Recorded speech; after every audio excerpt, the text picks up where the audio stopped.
Today on Chesapeake Shores, we talk about scones, ketchup, and buffet pasta. Stay tuned. You're tuning into the destination for TV superfan discussion, AfterBuzz TV.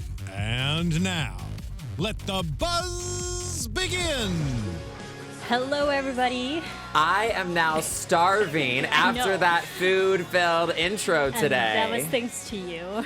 I just felt like it was a very food-centric episode, and I wanted to make sure that we got them all in. Yes, you're right. Hello, Chessies. Welcome back to AfterBuzz TV. We're here doing Chesapeake Shores Season 2, Episode 6, Grand Openings. I'm your host, Marisa Serafini. You can follow me on Twitter at SeraphiniTV. Joining me...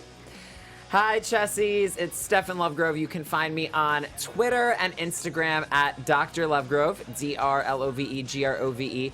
And I can't believe we're on episode 6 already. I know. When you said that, I know there's been a lot has happened, but we're already halfway through. And it's crazy. The previews were already saying 3 episodes to the finale. It was like, no, we're not there yet. We're not there. Is it 10 total? It's 10 total. So we're just over the hill, halfway mark. And what a season. What a dramatic season. So much. And a lot of drama in this episode. Real quick, what were your overall thoughts about this one? Grand openings. I don't want to be a broken record making this point because I've made it before, but I feel like the writers do this every other thing with the storylines. So like Bree and Simon, we had nothing last week because Simon was on the book tour. Yes. And it picked up this week. And I felt like that with a couple things, with Jess and David, personally. And I felt like a bunch of storylines from 2 weeks ago picked back up, but that meant the stuff we made predictions on, specifically with like Mick and Thomas, kind of took a back burner. Again. Which I was fine with. Yes, I think we were fine with Mick and Thomas taking a back burner. So anyway, we picked back up with stuff from 2 weeks ago, and I thought it was a romance-filled episode. There was a lot of... I feel like this episode covered a lot of the romantic relationships in this episode. And we'll definitely get into it, but it felt like more of let's focus on the family and what's happening with the family compared to everything else in the world or in the community, in the town. It's just family and what they're doing with their lives. So let's start with Jess and David. David's back. I mean, he was kind of always there, but always the mysterious There was a time where he wasn't. I thought he left at the end of summer. There was a brief moment there, but he's back. He's there. And back in the show. He's there, but he's always been there, but we never really knew anything about him, and neither did Jess. I love how they're very self-aware, like we are. like we know nothing about David. But what were your thoughts of David kind of having a hard time opening up about him and his past and just where he comes from? Well, first of all, I want him as a personal chef. And I don't blame Jess for being like, just taste the food that he's continually making for us. The best coffee ever. I mean, apparently, give me a cup, please. Apparently. So I want him as a personal chef. But I was remembering this week when they had the guest who we didn't know who it was, turned out to be the New York Times guy. Yes. But David made a comment. That was last week, right? Yes. It's hard. It's so much happens in the show. I know. Last week when that happened, David said, I know a lot of people like that, or I've known a lot of people like that. And I thought that was the biggest hint we got about him of all. We haven't gotten a lot. But I got a politics vibe from that. I thought maybe his parents were, like prolific politicians or something was my guess. I definitely think that he has high profile family background, and that's why he's used to being more confidential. That's my theory. What are your thoughts on David? I mean, and I kind of have a prediction also about him, but when he was talking about his family this was after the whole big O'Brien family dinner, and when he was talking to Jess, saying that he has a girl, like a brother, a sister, and he doesn't really talk to his family. Like, they didn't really have that strong family dynamic that the Chesapeake... God, I can't... The Chesapeakes. Chesapeake. The O'Briens. The show, the O'Briens don't really have, they had that family relationship. They can sit down and have a nice dinner together. Where it sounds like David's family didn't, or he didn't grow up with that. He doesn't know that relationship, and I think that's why he also had a hard time talking about his family, because he doesn't have a great relationship with his family like the O'Briens do. That's a good point. And I have two things to say about that. One is the O'Briens, I think, as much as Connor, we'll get into this, but as much as Connor thinks that, you know, they just put up a good appearance, they really do have a pretty coherent family. And, you know, I do think that they're so comfortable with opening up about their family. And you're 100% right. You know, it's not an easy topic for everybody. It's not something that everybody has a good set of stories and memories to share. So that definitely is part of it. We now know enough about David to know his childhood wasn't the easiest. His parents and him may not be on great terms, or his siblings. So at the end of the day, I think it makes total sense if that's the O'Brien's, you know, touch point for conversation, that he's not going to feel super comfortable. Right. I also think trust, it's so funny that we're having this conversation, because I was just listening to a podcast today about trust takes time. And I have thoughts particularly about Kevin that we'll get into. But so many of the O'Briens just rush into like, yeah, come over, meet the family, we'll spill it all. And I partly think, you know, maybe there is some insidious secret. You know, Janae is bringing up in the comments, it was odd that David freaked out so much about the article using his name. In the New York Times, yeah. Right. So maybe there are some secrets there, but also maybe just trust takes time. Maybe he just doesn't want to rush into the vulnerability like the rest of the O'Briens seem to. I don't know. Right. And it just makes me question, like, has something happened in his past, like his personal past, maybe not with his family, just with him, and maybe his future life before we knew him, before he came to Chesapeake Shores, that he's ashamed of, or he's running away from. That's also another reason why he's not talking about where he came from and who he is. It's like maybe he did something in the past that he doesn't want to face. Well, and the funny thing is, if it had happened in Chesapeake Shores, everyone would know about it, because you get the impression in this small town stuff gets around. But because no one there knows him, I mean, if that is the case, he's hiding out very successfully. Or he's hiding something very successfully. I don't know. Will this be answered in this season? Ooh. Do you think? With 4 episodes left? Maybe. Quite possibly.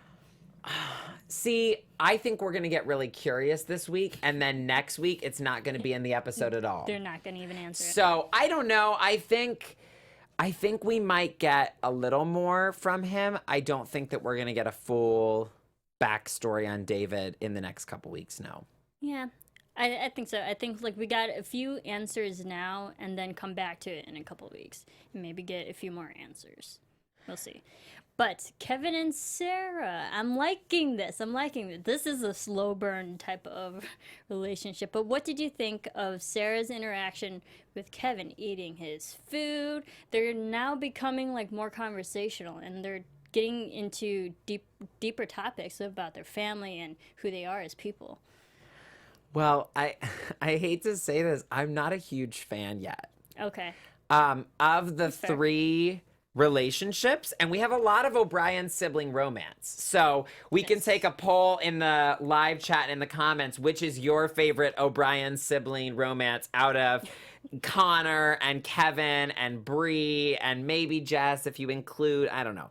But no, but at least out of those 3, it's budding romances. It's kind of my least favorite, because I just feel like she's playing games.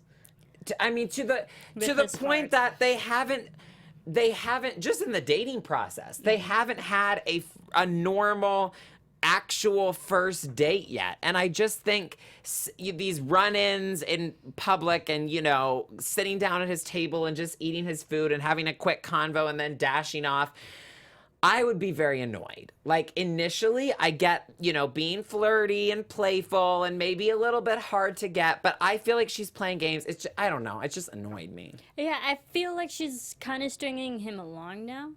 And like they're definitely interested in each other. They keep, you know, playing coy with each other here and there.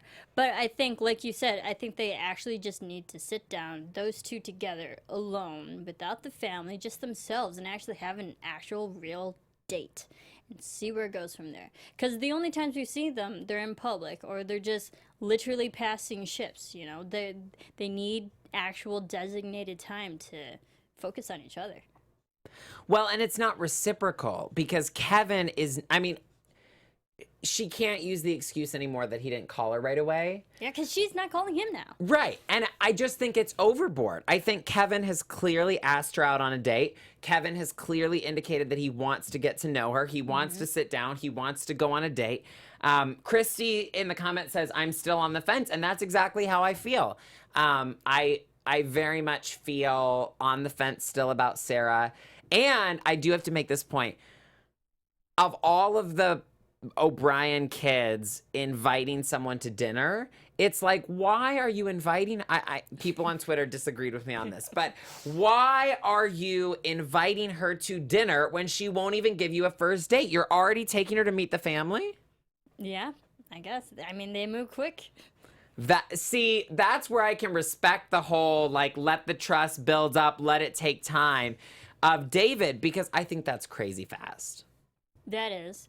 But maybe, I mean, it could be a regional thing or just could be a family situational thing. Some families are more open to having whoever they want come in and out of their lives.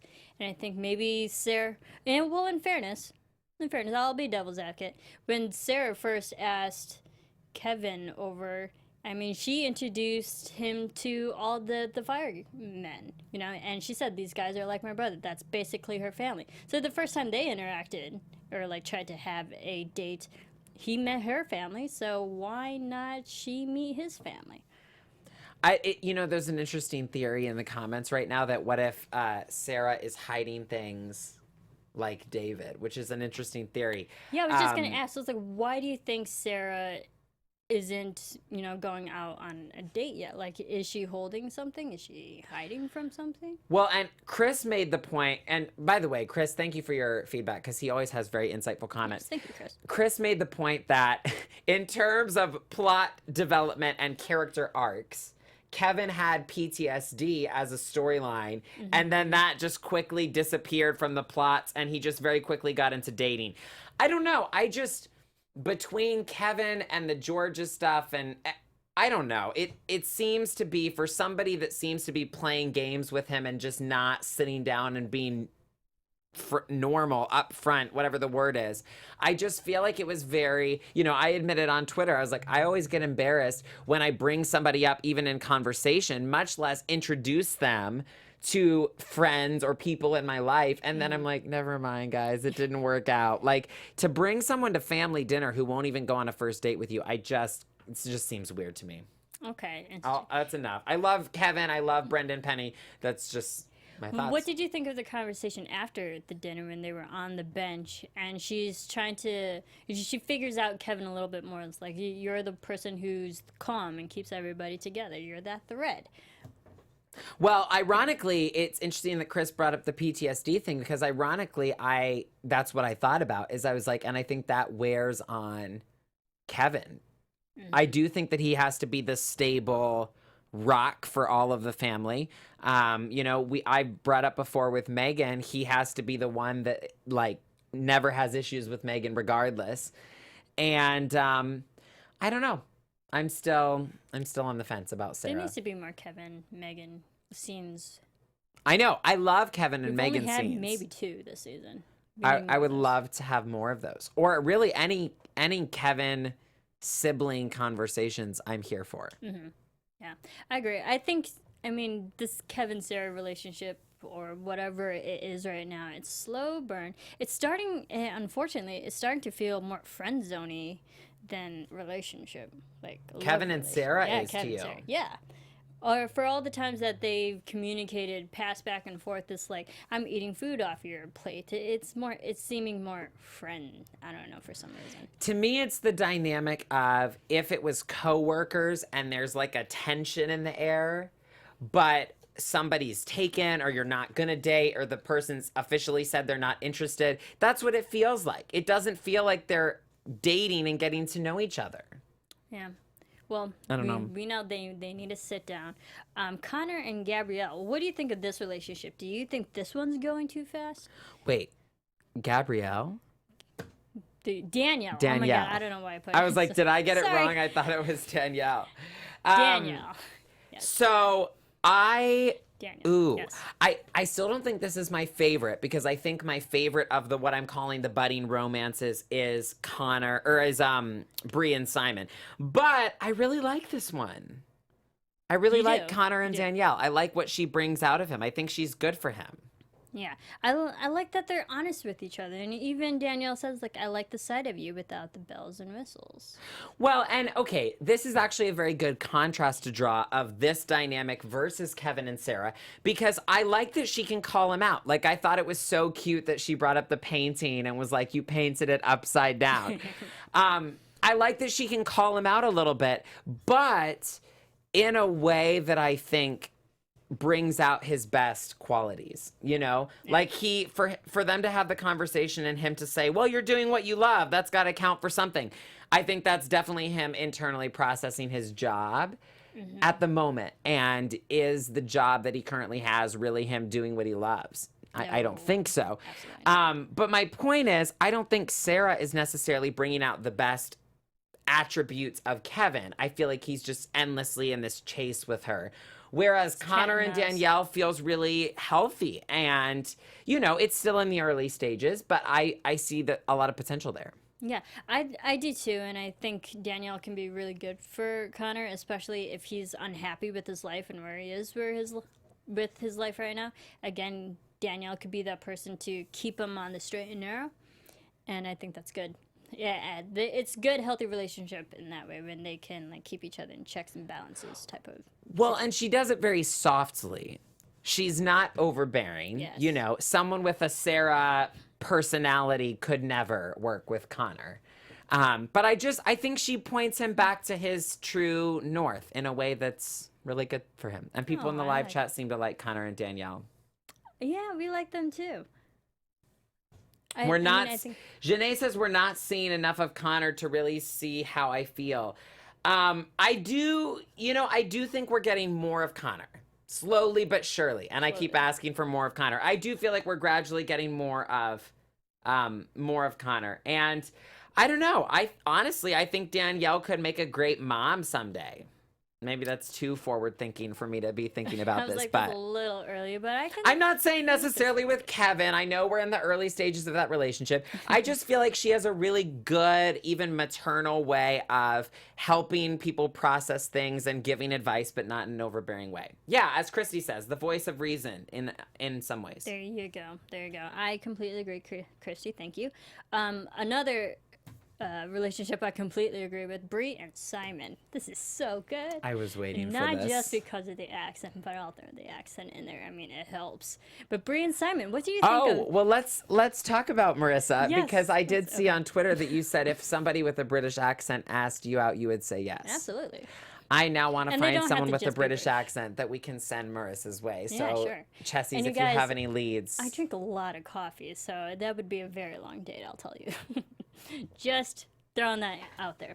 Okay, I digress. Bree and Simon. I really like Simon because, again, this is another relationship. He came in and he wants to learn more about Bree, and even she's kind of afraid to open up about her past and like her writing. She's a little bit embarrassed, but I think they're opening each other up in certain ways and getting like more personal.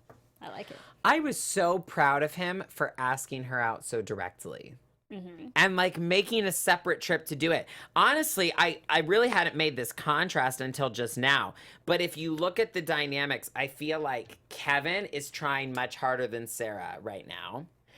I feel like Connor and Danielle are very equally trying. It seems very reciprocal. She's expressing interest, making moves. He's expressing interest, making moves. And then I feel like on this one, Simon is definitely trying harder. And at least at the beginning of the episode. And Bree doesn't really know what to think. And Nell is obviously pushing it along. So is Megan. So is Megan. But I love this relationship. I love that Simon made a trip for her. And I love that he's self-aware. Yes. Like, I love that he doesn't think he's all that and just is arrogant and out of touch. I think he's very self-aware about what's happening with his writing and with his career, and I like that. It makes me, like, more endeared to him that he is self-aware in that way. Yeah, and it's it says a lot when someone can like self-reflect and actually be honest about it, because it shows that if he's aware then and he's okay with it, he'll find like the flaws in someone else and also be okay with it, you know. And I like that because he realizes like what he's doing may not be the best, but it's not exactly what he wants to do. He has other ambitions, other better writing, which we'll get to his second book too, but also wanting, you know, Brie and her writing, her earlier writing, is maybe not the best of, but it could be better. It could be something that she actually wants to do. And they both kind of had this like novel. Remember in season 1 when Brie was like, maybe I should write a novel? Yeah, you should. And even Simon wants to write a novel. So Are you comparing her 8th grade writing to Simon's hack job writing, as it has been called? well, I can't really compare it because we didn't see either. I mean, we got a little right. snippet of Simon's and we got a little snippet of Bree's, but we don't even know what she wrote. We just know it moved Simon to tears. I think it says a lot. I was sitting there remembering I wrote this screenplay in 8th grade, and Marissa, it was so bad. And I was sitting there like, it would be mortifying if anybody, much less a romantic interest, but if anybody in my life got a hands on something I wrote in 8th grade, I would be horrified. I hear you. So, you know, I'm I a was writer, cracked. I love the parental involvement in this one. I loved Nell's laugh, or whatever that noise was, her reaction in the house. And then Megan, Janae brought this up in the live chat. Megan saying, I have an interview, and fumbling to leave them alone. She was kind of starstruck, Megan. She was. And somebody in the live chat said, do we have a ship name for Brie and Simon? I don't know if we have one yet, but we need one because I am shipping them real hard. I love this dynamic. And Bryman. Bryman? Bremen. Oh, I don't know. Bremen or Bryman. I'll take either one. I'm happy with the... Smee. It could be Smee. I don't Now, know. Chris Smee. feels uncertain about things. Interesting. Chris Okay. says, what did you think of the uncertain look from Brie when Megan had asked her about the relationship with Simon? And his impression was Brie wasn't that certain because she wants to get writing. You know, I don't think that, honestly, if anything, I think they will encourage each other to be their best and to write well. And, you know, this episode is so full of relationship contrasts because it was so focused on all the different O'Brien siblings and their relationship dynamics. And, of course, we're going to get into where there may be conflict of career in a little while. But I actually will say with Simon and Brie, if anything, I think they will help each other. I think they will push each other to be their best. I think so too, and I think Megan's conversation with Brie was really good and pushed her in the right direction too, because she did ask those good questions, like maybe you like him for other reasons, and those reasons are more important. Maybe you like him more for just his writing. You obviously don't like his writing. You like him as a person and his personality. Which says so much. Yeah. Because I would much rather have it that way than liking the person's career and then realizing you like their public persona or their work more than them as a person. That would not be good. Yeah. A good situation. I think Brie had like really good eye-opening conversations that helped with her self-awareness. She was afraid of her writing and she was afraid if it's not good compared to, you know, a published writer. But I think her vulnerability shows how good this relationship can be because Simon was also vulnerable to her. Well, and It's Megan good. made It's a good good. point that nobody's on a pedestal. What if she loved Simon's writing? Then it would put this awkward, you know, if it was a fan dynamic, how would they really date if she was like a fangirl of him as an author? But Megan reminded her, he's not on a pedestal. From the beginning, you didn't respect his writing. So who cares? If he doesn't respect yours, then you're just even. Yep. Maybe you like him for other reasons, and those reasons are more important. I agree. I think Megan was great in this episode. I mean, Barbara, you're always great.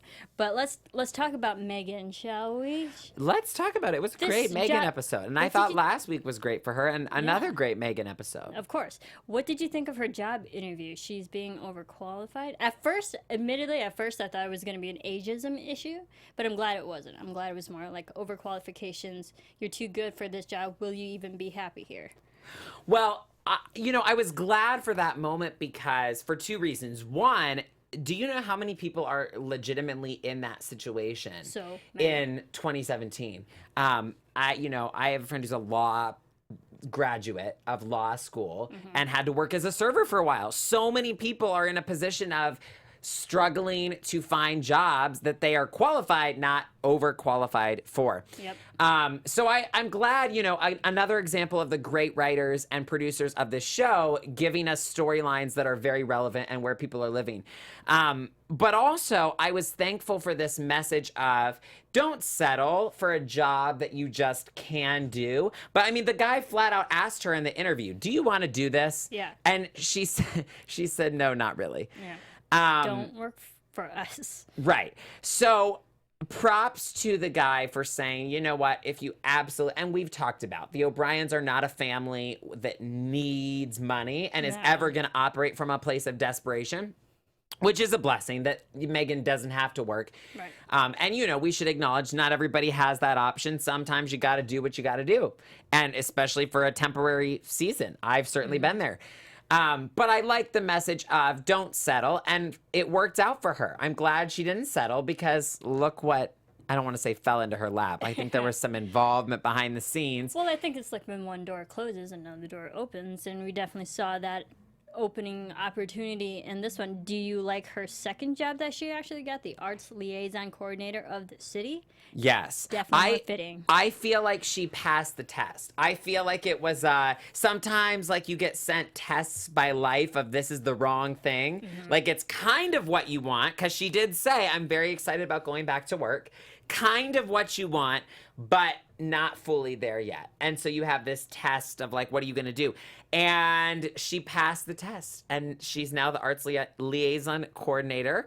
And I am just very excited about the storyline. I think there's many great things to come from Megan in that role. So congratulations to her on the new job. Yay. And Megan. can we talk about her and Mick? Oh, I was actually going to, before we get to her and Mick, what did you think of her approach to Councilman Robertson before she even got her job? Before she found out that Before a resume had been submitted? That liaison position. What do you think of that interaction?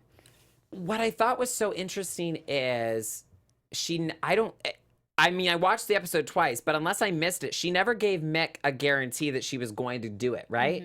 They had a conversation, and she just said, you never asked me for help before. Yes. But she never promised him, yes, I'm going to help you. I don't know. I'm trying to think of what character it reminded me of. Maybe an Abby-like move, even more confident than we've seen Abby. I mean, I just felt like this was a very cool side of Megan to see come out. Because we've not seen the Megan that worked for the Met very much. No. Certainly not this season at all. We only see Megan coming back home from the Met. Well, We've never and seen the Met. It's nice because she's on kind of fragile ground with her family because there's pain and stuff they have to work through.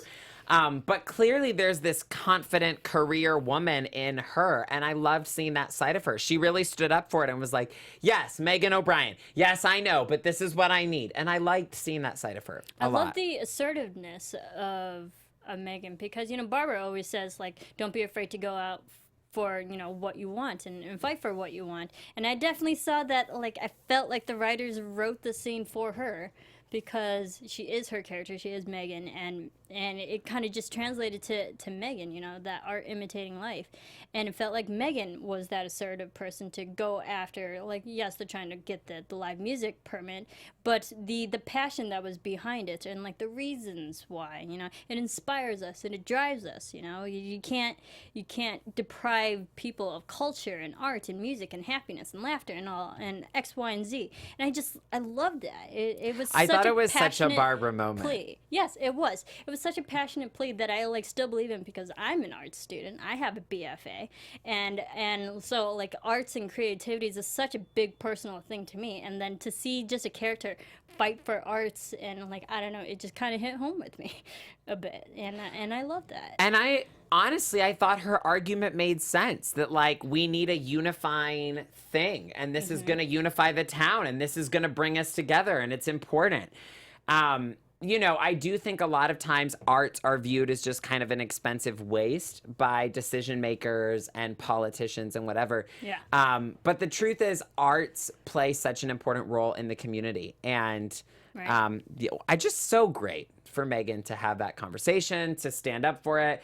Somebody in the live chat, I think, described her very accurately as a go-getter. Yes. The go-getter Megan. I loved it. Assertiveness. I love it. Yeah, she definitely is the go-getter, and I feel you can see some of those qualities in some of the O'Brien children, but not in all of them.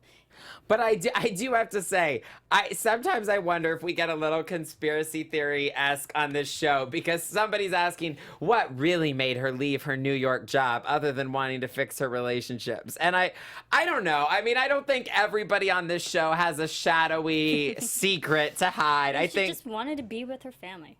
I think she really Can wanted. that be enough? I think her priorities shifted. Yeah. And, you know, that happens for a lot of people when they reach a certain age in life. Their priorities shift and different things are important to them.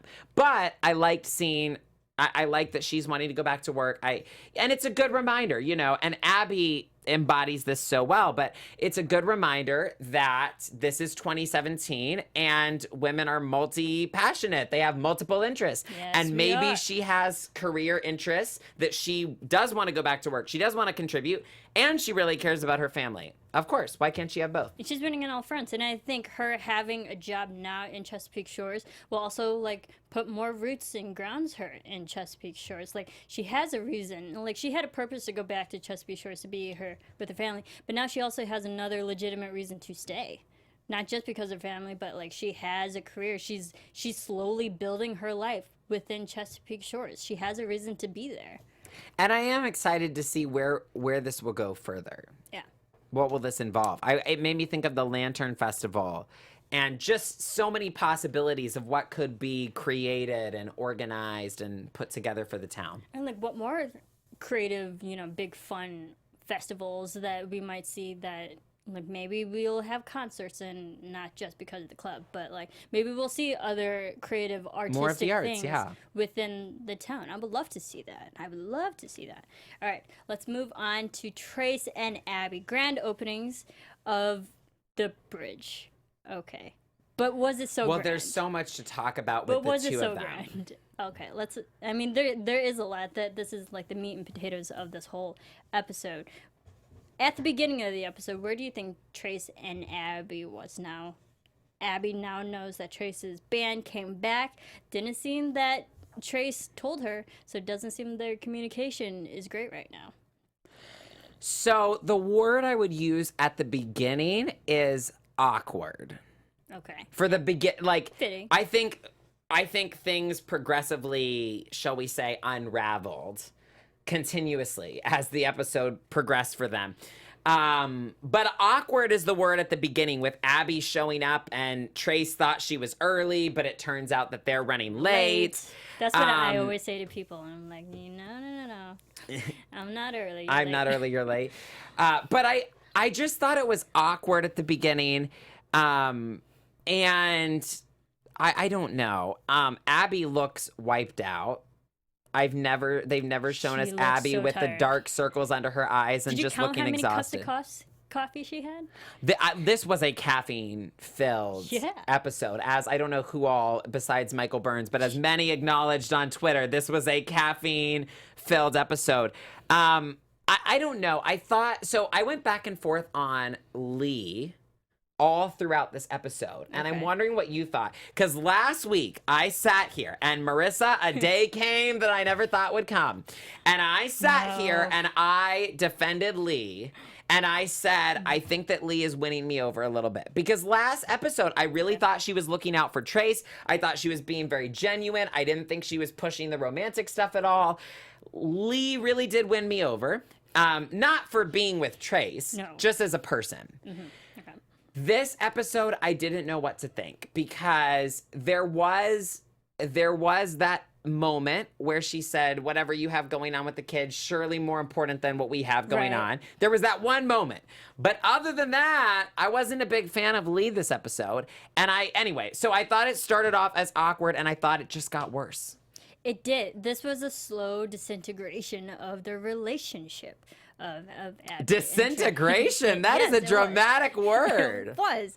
I mean, this like seriously, the relationship was slowly decomposing right in front of our eyes, and it's. I think. I mean, that could be early predictions, but I still think it's going to get worse. I agree. Someone says some Chessies seem to be writing Trace and Abby off. I think it's going to work out by the finale. I disagree. Okay. We have 4. It's too. We always make predictions accidentally early, but we have 4. I mean, I know stuff happens fast.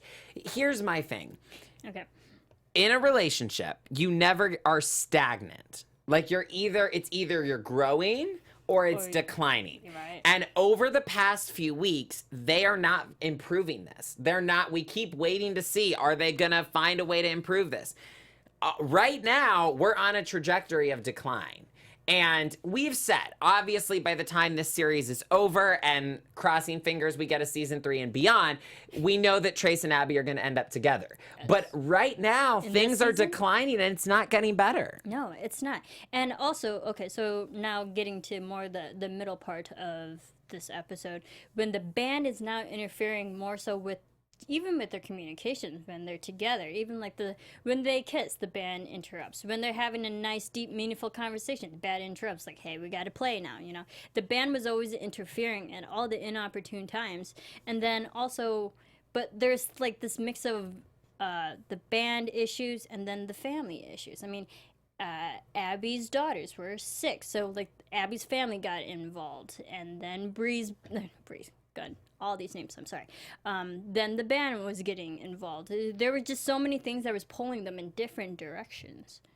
Okay, but I have a point to make here because I'm Team Abby over Trace in this episode. And for whoever said Trace let you down in this episode, me too. Love you, Jesse. Let me down. Trace was very disappointing in this episode. Because here's the thing. Abby had issues with the kids, which he brought up and said, well, you haven't been that available either. Here's the difference. Mm-hmm. It is the Trace Riley band. Is it not? Is it not the Trace Riley band?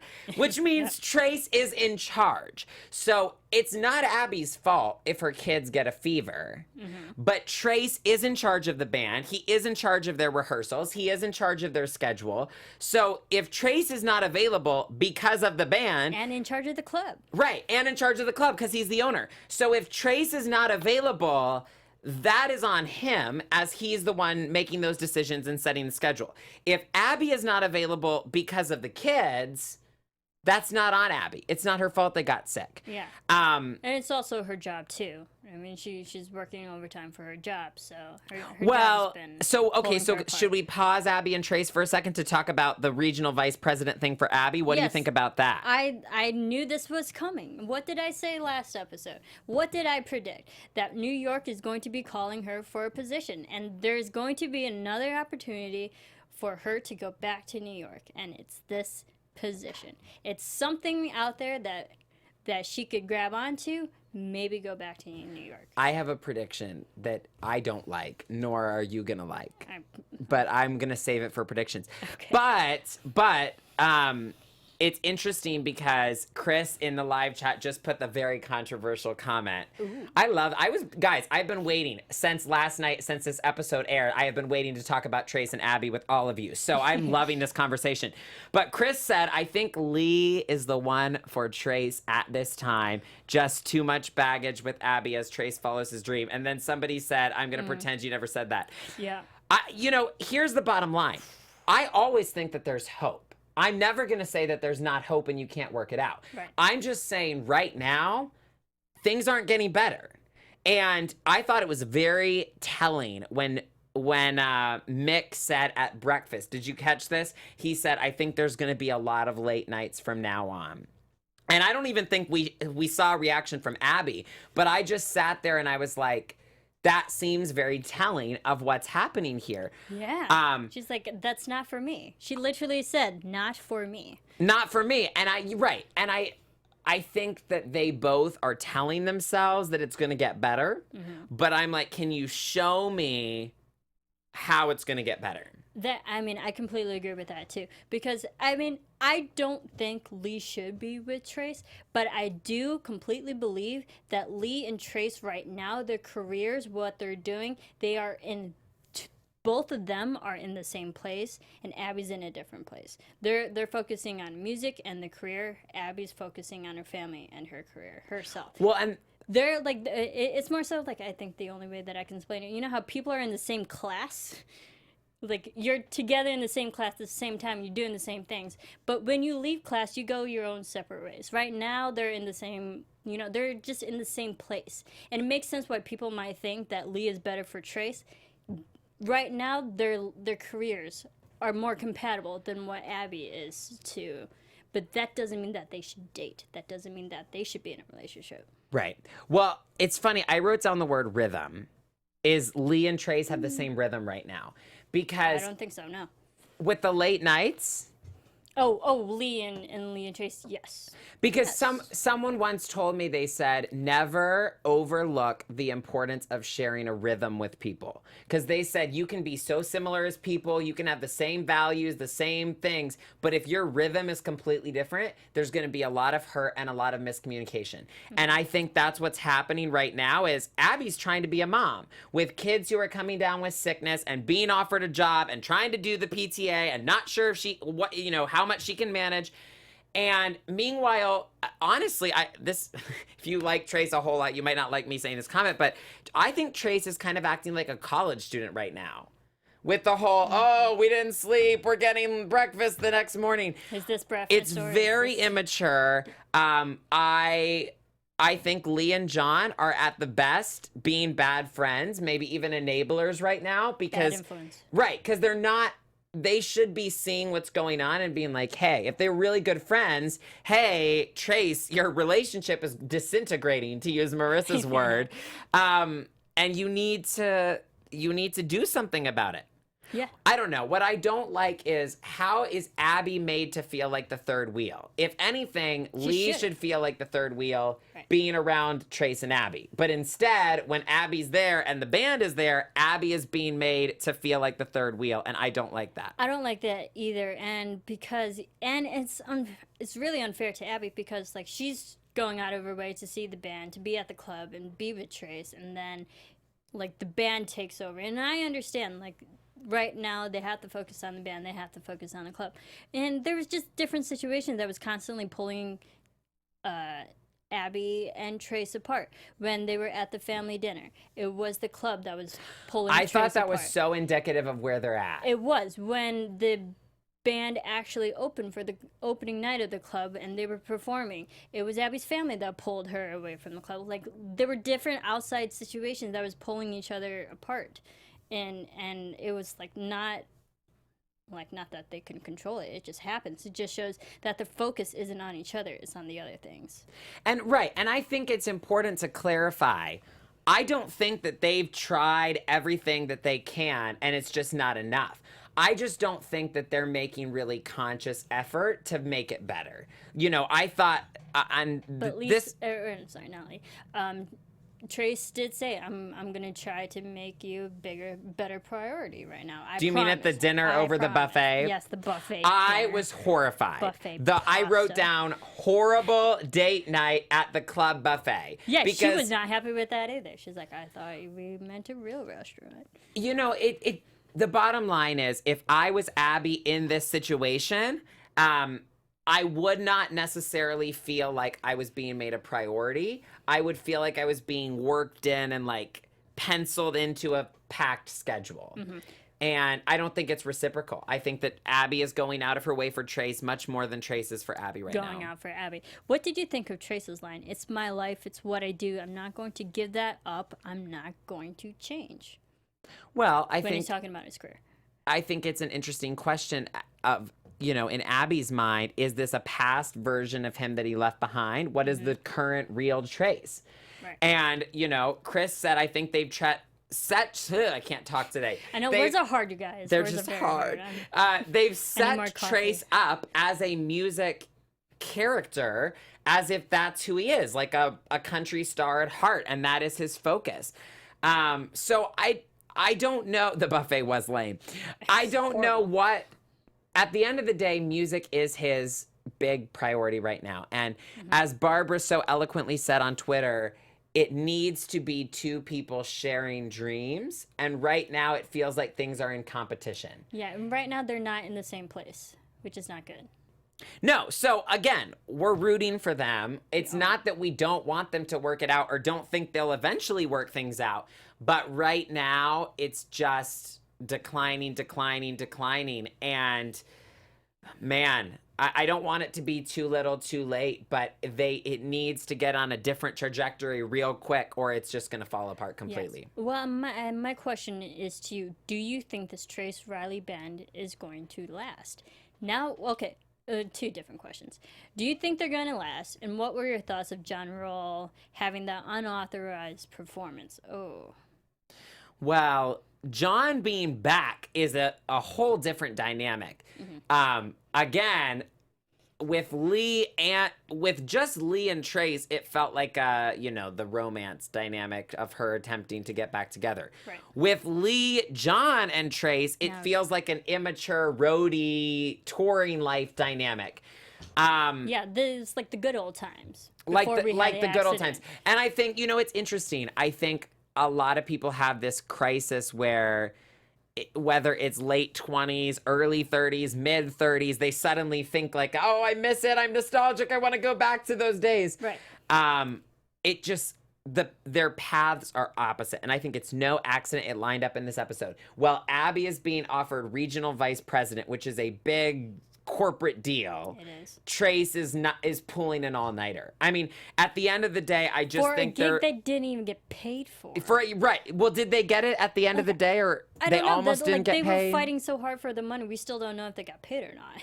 I'm just saying, it feels like Trace is doing buffet pasta and all-nighters while Abby is being given a huge promotion and stepping it up in the PTA. And I just think they're getting pulled in opposite directions right now, and that is hard. It's hard to watch. It really is.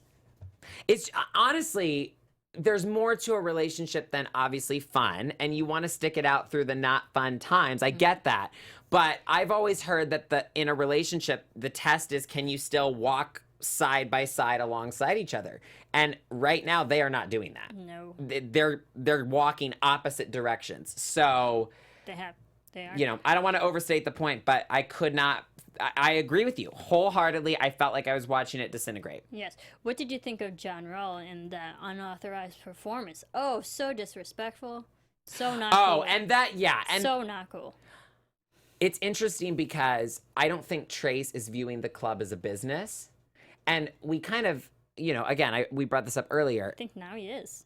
To the O'Briens, they don't worry about money. But, if Trace is going to make the club successful, it's got to be taken seriously as a business. Mm-hmm. And so he's finally stepping it up. And it's going to be a transition for John to realize this is not the good old days of how it used to be. But don't you think that's really what Trace is battling in his brain? Is what is the real Trace and what does he want? And is it growing up with Abby and having to be a stepdad to kids one day because he's already met them? Mm-hmm. Is it that? Or is it the good old days and band life and touring life? And yes, and Jordan, agree 100%.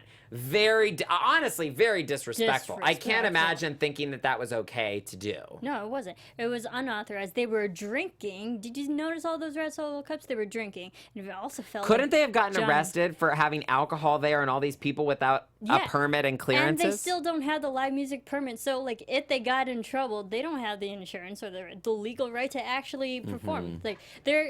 They could have tanked the club before it even opened. And that's just Then again, in terms of risky decisions, I still think that Trace could face further legal ramifications for what he pulled last week. Right. So, they're living on the edge for sure right now. That is the truth. It was very disrespectful, and I did not like John for that.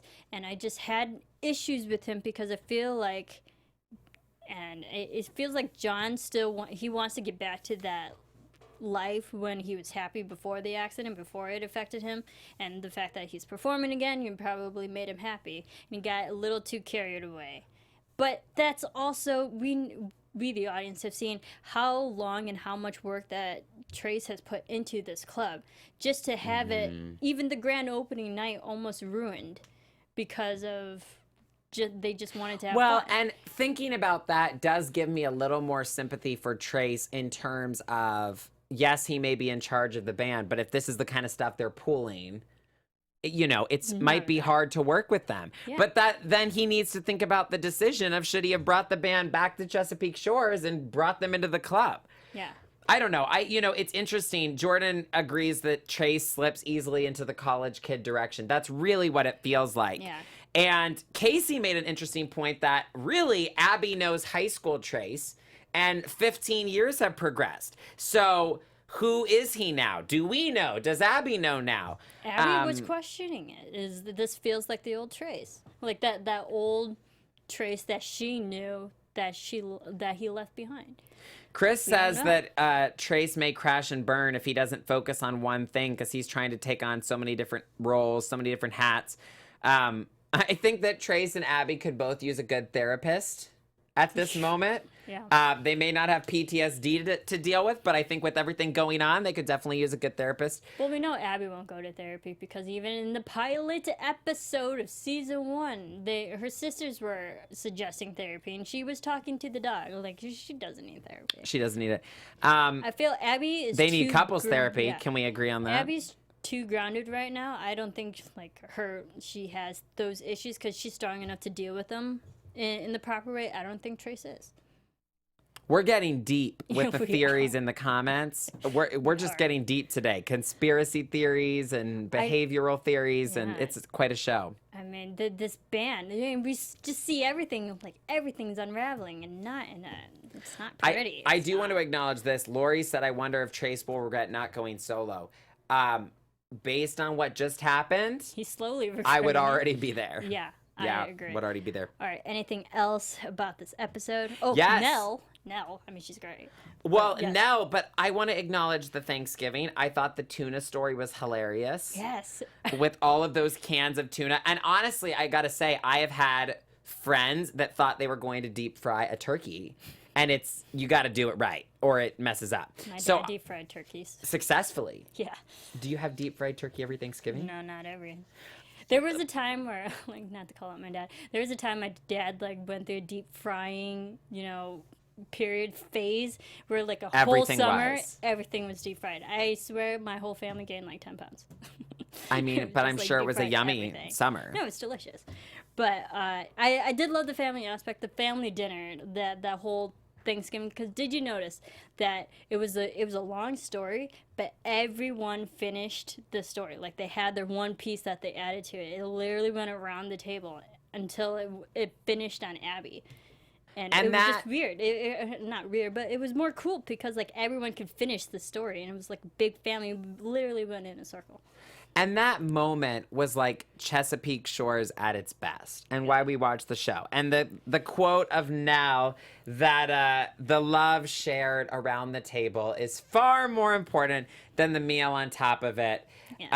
Thank you for sharing our table with us. And I was like, we do share a table with the O'Briens, and we share a table with all of you every Monday. Yes, we do. And I love it. And that is all I have about the episode other than my predictions. Yes, I loved it too. So let's get to predictions, shall we? I look forward to it every week. So do I. And now, your AfterBuzz TV predictions. All right, you had some big ones apparently, so Okay. let's have them. Well, here's my list. I now write down a list because I can't forget any predictions, and it's my favorite thing. Fair. So I predict the club is going to open. I predict it's going to go well in terms of it's going to be a hit in Chesapeake Shores. But I predict at least for one more week, it's going to be even worse for Abby. Like, I think the club opening will be a big deal, but I think it will be more of what we saw in the final scene. More time apart, more tension, more awkwardness. So that's one prediction. Second of all, I do think we may learn some more about David's family. I don't know if we're going to get everything, but I don't predict it's going to be an issue. Like, I don't think he's a criminal. I don't think that there's something that shadowy, whether it's politics or not. I would love to be right on my guess, but I predict we're going to learn a little bit more about him. I don't predict it's going to be a big romance. Like, I don't think Jess and David is a big romance of this season. I do predict, however, on the romance front, that Connor and Kevin and Bree are all going to have relationships continue to progress. They all seem to be on an okay trajectory. I already said I'm not a huge fan of Kevin and Sarah yet, but I love yes to more of Connor and Danielle, yes to more of Bree and Simon. And my last prediction is I think Wes is going to cause more problems because that last frame with Wes on the couch, I wonder if Wes keeps calling Abby even when it may not be necessary for her to be there because he wants to spend more time with her. And I do wonder if Wes is going to have an altercation where he sees some sort of immature behavior at the club or he witnesses something going on with Trace and he says, look at this, Abby, he's not prepared to be. Right. Yeah, I predict we're going to goodness. have a confrontation because things are disintegrating and Wes is watching. Ooh, that's a pretty good one. My predictions, I think, and I said this before, I still think that Trace and Abby are not going to be together by the end of the season. It's a slow disintegration. Do you think she'll be tempted to get back with Wes? Is there any possibility of that? I'm not sure about Wes because, I mean... Just not Trace by the end of the season. Trace. But I think this job regional position back in New York, I think it could be really calling Abby. And if Abby's more focusing on her job and her family, it just makes sense if she chooses this regional thing. Like, I know she's trying to cut back her hours, but if she's not going to be with Trace, it's another thing that she could have. You know, this job. Well, and my point is Wes would support that, I think. Yeah.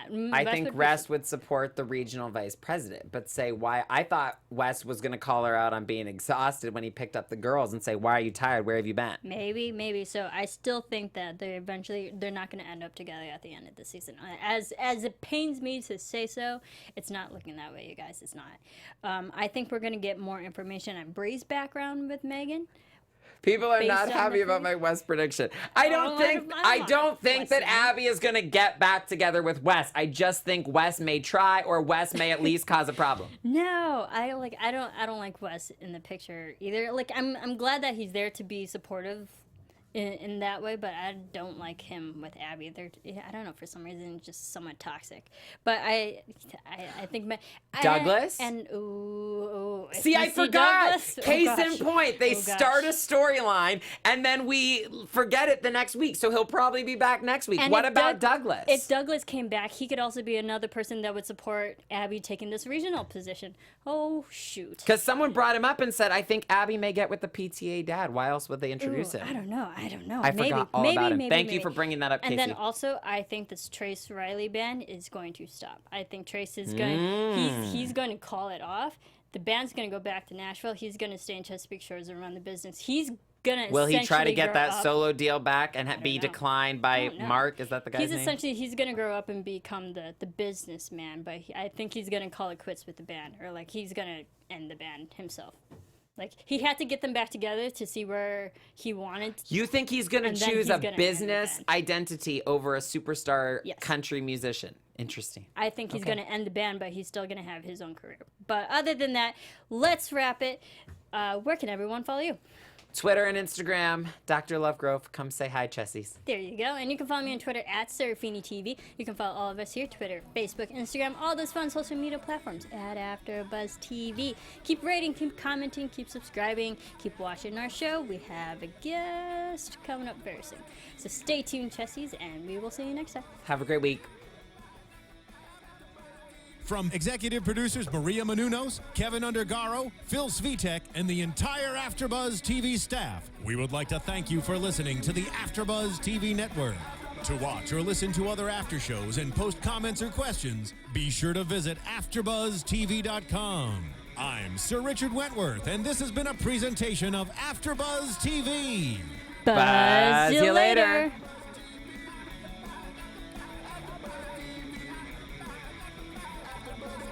The views expressed herein are those of the hosts only and do not necessarily reflect the views of AfterBuzz TV or its owners or principals.